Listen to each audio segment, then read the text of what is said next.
இன்றைக்கி விஜய் இப்படிப்பட்ட ஒரு சர்வாதிகார சக்தியாக இருக்கிற பாஜகவை எதிர்த்து துணிச்சலாக கேள்வி கேட்குறார். கச்சத்தீவை மீட்டு கொடுங்க. நான் இன்னைக்கு கூட பார்த்தேன் சமூக வலைதளத்தில் பாஜகவின் மாநில நிர்வாகி எஸ்ஆர் சேகர்ன்றவர் அவர் என்ன போட்டிருக்காருன்னா, விஜய் இதை கேட்டதை நீங்கள் போய் அங்கிள் ஸ்டாலின் கிட்ட இதை கேளுங்க, அவங்க தான் அதை ஒப்படைச்சாங்கன்றாரு. எவ்வளோ அறிவீனமான பேச்சு. நான் பதில் போட்டேன் அவருக்கு. You are unfit to be a state level leader of பிஜேபின்னு போட்டிருக்கேன். ஏன்னா திமுக ஆட்சியின் போது கலைஞர் கருணாநிதி முதல்வராக இருக்கும்போது தான் அன்றைய பிரதமராக இருந்த இந்திரா காந்தி கச்சத்தீவை ஒப்படைச்சாங்க. அது இட்ஸ் ஹிஸ்டாரிக்கல் ஃபேக்ட், தப்பு கிடையாது, அதை சொல்லலாம்.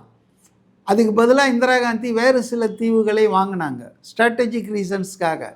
ஆனால் இன்றைக்கி தமிழ் மீனவர்களுக்கு அது ரொம்ப சிக்கலாக இருக்குது, தொடர்ந்து ப்ராப்ளமாக இருக்குது. அதனால் அதுக்கு ஒரு முற்றுப்புள்ளி வைக்கணுன்னா அந்த தீவை நம்ம வாங்கிறது தான் சரியாக இருக்கும்னு இன்னி ஓன் விஸ்டம் விஜய் அவர் கட்சி தீர்மானித்து டிமாண்ட் பண்ணுறாங்க. அதுக்கு நீங்கள் என்ன சொல்லணும்? அது சாத்தியம் இல்லை, அது நியாயம் இல்லை, போனது தான் அப்படின்னு சொல்லுங்கள், தப்பு கிடையாது. ஆனால் அந்த பிஜேபி தலைவர் எஸ்ஆர் சேகர் என்ன சொல்கிறாருன்னா, நீங்கள் போய் ஸ்டாலின் கிட்ட கேளுங்க. என்ன ஸ்டாலின், அவர் ஒரு சீஃப் மினிஸ்டர், அவருடைய writ will not run out of this Tamil Nadu state.